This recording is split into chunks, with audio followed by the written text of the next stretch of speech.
नमस्कार साथियों।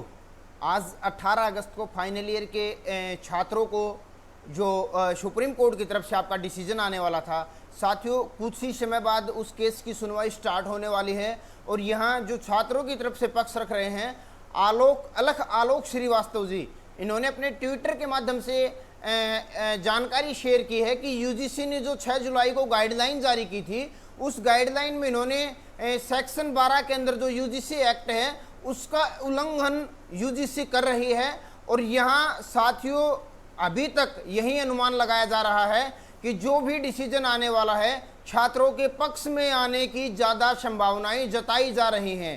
काफ़ी सारे ट्विटर हैंडल में चेक कर चुका हूँ तो सभी पर कंटिन्यू अपडेट्स मिल रही हैं। और मैंने एक अपडेट कॉपी करके आपके लिए ट्रांसलेट किया था ताकि आप इस चीज़ को बारीकी से जान पाओ। यहाँ इन्होंने बताया गया है, प्रस्तुत उल्लेख में कहा है धारा 12 के तहत उक्त शासनादेश के बावजूद यूजीसी विश्वविद्यालय या अन्य निकायों के साथ परामर्श करने में विफल रहा। यूजीसी ने कथित तौर पर कुहाड़ समिति की सिफारिश पर भरोसा किया। उन्होंने कहा कि समिति और विश्वविद्यालय या अन्य निकायों के रूप में नहीं लिया जा सकता। साथ ही में यहाँ आप देख पाओगे एडवोकेट श्रीवास्तव ने लिखित सबमिशन के माध्यम से यह भी बताया कि कुहाड़ समिति में महामारी विज्ञान के किसी भी स्वास्थ्य विशेषज्ञ शामिल नहीं थे, बल्कि इसमें अकेले शिक्षाविद शामिल थे। इसलिए इसने कोविड-19 के बीच यूजीसी अधिनियम की धारा 12 का जो उल्लंघन किया है वह श्रीवास्तव जी ने लिखित में ये सब बातें सबमिट की हैं। क्योंकि जो कुहाड़ समिति के अध्यक्ष थे, जो कि सेंट्रल यूनिवर्सिटी हरियाणा प्रदेश की यूनिवर्सिटी के वीसी हैं,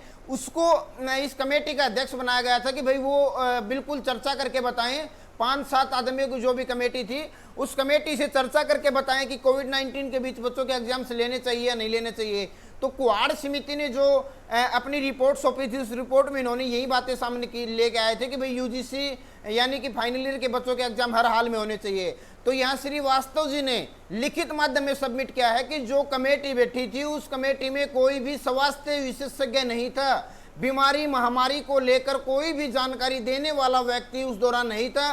वो सिर्फ शिक्षा से संबंधित व्यक्ति थे जिनको इस बारे में बिल्कुल भी नॉलेज नहीं है कि कोविड-19 की वजह से कितना नुकसान छात्रों को हो सकता है। ऐसी बात एडवोकेट आलोक श्रीवास्तव की तरफ से दायर की गई है। आगे कहा गया है कि अधिनियम की धारा 12 में कहा गया है यूजीसी केवल विश्वविद्यालय को सलाह दे सकता है, और सलाह दे सकता है यह धारा 12 के तहत तैयार किए गए दिशा निर्देशों को लागू नहीं कर सकता। इसलिए दिनांक 6/7/2020 के दिशा निर्देशों की अनिवार्य प्रकृति उक्त धारा का उल्लंघन है यूजीसी अधिनियम 12 के तहत। यानी कि साथियों स्पष्ट इन्होंने कहा है कि यूजीसी जो केवल विश्वविद्यालय को सलाह दे सकता है, किसी के ऊपर कोई कार्य करने का थोप नहीं सकता, ऐसी बात इन्होंने कही है। साथियों हम कंटिन्यू अपडेट्स के साथ बने हुए हैं। जैसे ही हमें कोई भी नई अपडेट्स प्राप्त होगी तुरंत प्रभाव के माध्यम से आपको उसकी जानकारी दी जाएगी। आप चैनल को सब्सक्राइब करके और हमारे साथ जरूर जुड़े रहिएगा पल पल की अपडेट्स के लिए। धन्यवाद साथियों।